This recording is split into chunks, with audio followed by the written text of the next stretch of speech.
పర్యటనలు ఇవన్నీ చూస్తూ ఉంటే ఎంత మాత్రం పోలీసు రూల్స్ను అన్ని బ్రేక్ చేస్తున్నారు. ఎక్కడ కూడా నిబంధనలకు లోబడి ముందుకు వెళ్ళడం లేదు.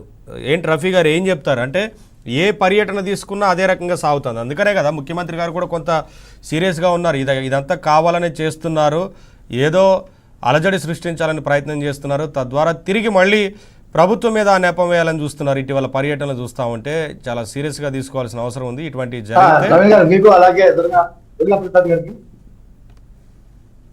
దుర్గా ప్రసాద్ గారికి అలాగే రజనీ గారికి ఏమైనా వీక్షకులందరికి కూడా నమస్కారం. సార్, ఇప్పుడు జగన్మోహన్ రెడ్డికి ఏమైందంటే అసలు విషయం ఎందుకు అలా చేస్తున్నాడు అనేది నేను చెప్తా. అతను నాకు ప్రజల్లో బలం లేదు, 11 సీట్లకు నన్ను పరిమితం చేశారు అని ప్రజలు అనుకుంటున్నారని, లేదు నాకు బలం ఉంది, నన్ను చూడటానికి నన్ను ఫాలో చేయడానికి ప్రజలు ఎగబడి వస్తున్నారు అనేది చూపించుకోవాలనేది ఆయనకు ఒక దుగ్ధ స్టార్ట్ అయింది. ఈ దొంగల్ని అరెస్ట్ చేసినప్పుడు, జైళ్లలో పెట్టినప్పుడు, ఈ అవినీతి పరులు జైల్లో ఏదో ఒక సాకు మీద ఆయా ప్రాంతాలకి ఆయా ఊర్లు వెళ్ళటం, అక్కడ మనిషికి 500 ఇచ్చి బిర్యానీ, లిక్కర్ బాటిల్స్ ఇచ్చి వెహికల్స్ పెట్టి వాళ్ళందరినీ ఆ ప్రాంతానికి తరలించుకొని, చూసారా నాకు ఎంత ఫాలోయింగ్ ఉంది, నన్ను చూడటానికి ఎలా వస్తున్నారు చూసారా అని చెప్పేసి ఈ యాంటీ సోషల్ ఎలిమెంట్స్ అందరినీ ఆ 2-3 జిల్లాల్లో ఆయనే చేయించుకుంటున్నాడు వాళ్ళ నాయకుల చేత. సామాన్య ప్రజలు ఎవరు కూడా అటు తిరిగి చోట్ల అమ్మో బాబోయ్ జగన్మోహన్ రెడ్డి వస్తున్నాడే ఈ ఊర్లో, ఇంకా మనం అసలు బయట తిరగకూడదని చెప్పి వాళ్ళు ఇళ్లలో ఉండిపోవడం, లేదా షాపులు కట్టేసుకోవటం అలాంటివి చేస్తున్నారు. అంటే ఒక భయానక బీభత్స వాతావరణాన్ని సృష్టించడం ద్వారా పై చేయి నేను సాధిస్తున్నాను అని ఆయన ఆత్మసంతృప్తి పొందుతున్నాడు. వాస్తవానికి అతనికి అంత బలమేం లేదు వాళ్ళ. అప్పుడు ముఖ్యమంత్రిగా ఉన్నప్పుడు ఆ హోదాలో అతను ఎన్నికలు పోటీ చేస్తున్నప్పుడు ఆ బటన్ నొక్కుడు పథకాల వాళ్ళు కొంతమంది అతనికి ఓట్లు వేశారు. ఒక కులము మతము రెండు ఆధారపడి ఓట్లు వేశారు. అతను దిగిపోయిన తర్వాత అతను చేసినటువంటి అవినీతి గుట్టలు గుట్టలుగా బయటికి రావడంతో అయ్యో మనం చాలా తప్పు చేశామే, ఇతనికి ఓట్లేసి మనం చంద్రబాబు నాయుడు గారికి ఎందుకు వేయలేదు, ఆయన 1 సంవత్సరం కాలంలోనే ఎంత అభివృద్ధి, ఎన్ని పనులు చేస్తున్నాడు, ఎన్ని కంపెనీలు చేస్తున్నాడు, ఎన్ని ఫ్యాక్టరీలు కడుతున్నాడు, ఎన్ని ప్రాజెక్టులు కడుతున్నాడు, రాజధాని కడుతున్నాడు, ఇటు వెల్ఫేర్ సూపర్ 6 అమలు జరుపుతున్నాడు, మనం తప్పు చేశామనేటువంటి భావన అతనికి అప్పుడు ఓట్లేసిన వాళ్ళు వచ్చేసింది. ఇవాళ అతనితో ప్రజలు లేరండి. ఎందుకంటే అతను వస్తే నేనేం చేస్తానో చెప్తున్నాడు. ఎవరైనా ఓడిపోయిన వాళ్ళు ఏం చేస్తారంటే ఈసారి వస్తే నేను చేస్తాను, ఇంకా మంచి చేస్తాను, చంద్రబాబు చెప్పిన దానికంటే కూడా నేను ఎక్కువ చేస్తాను అని చెప్పి చెప్తారు.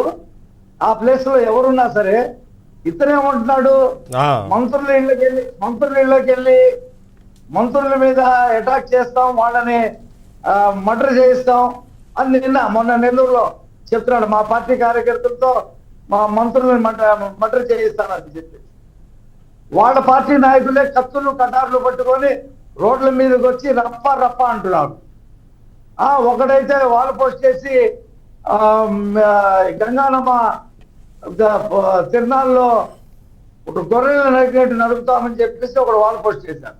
దాన్ని అతను సమర్థిస్తూ తెలుగుదేశం వాళ్ళని నరికితే తప్పేంటనేది చెప్తా ఉన్నాడు. ఇది కాకుండా పోలీసులు బట్టలు ఉడదీసి కొట్టిస్తా, 7 సంవత్సరాలు దాటున్నా సరే లాక్కొస్తా, సినిమా చూపిస్తా, ఇది మాట్లాడుతూ ఉన్నాడు. దీంతో ప్రజలకు అర్థమైపోయింది, అయ్యో మనం పోయినసారి అతనికి ఓటేసి తప్పు చేశాము, ఇతను దుర్మార్గుడు, పైగా ఇతను ఫ్యాక్షనిస్టు, ఓడిపోయినా సరే బుద్ధి రాకుండా ఇంకా ఈ రకంగా నేను వస్తే అరాచకాలు చేస్తా, నేను వస్తే అది చేస్తా అని చెప్పేసి మాట్లాడుతున్నాడు. ఇతను ఉన్నప్పుడే ముఖ్యమంత్రిగా ఉన్నప్పుడే అనేక అరాచకాలు చేశాడు, ఏదో సంక్షేమ పథకాలు ఇచ్చాడని మనం ఓట్లేసాం, ప్రజావేదిక కూల్చిన దగ్గర నుంచి, అమరావతిని చంపేసిన దగ్గర నుంచి, పోలవరాన్ని కొండపెట్టిన దగ్గర నుంచి అన్ని ఇతర విధ్వంసాలే చేశాడు, అయినా సరే మనం ఓట్లేసాం, ఇప్పుడు ఓడిపోయి కూడా మళ్ళీ నేను అయ్యే చేస్తానంటున్నాడు.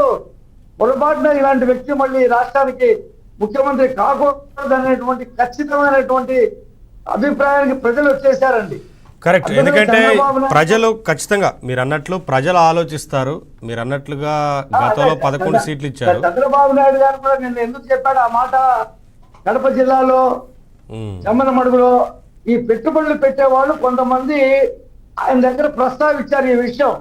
ఉమ్, ఒక భూతం తిరుగుతుంది రాష్ట్రంలో, దాన్ని మీరు అంతం చేయకపోతే మళ్ళీ మాకు 2014-19 లాగా అవుద్దేమో అని చెప్తే అలాంటిది ఈసారి చేయనివ్వరు, ఈసారి నేను చాలా కఠినంగా వ్యవహరిస్తాను, ఆ భూతాన్ని భూమిలో పాతి పెట్టేస్తానని చెప్పి చెప్తా ఉన్నాడు.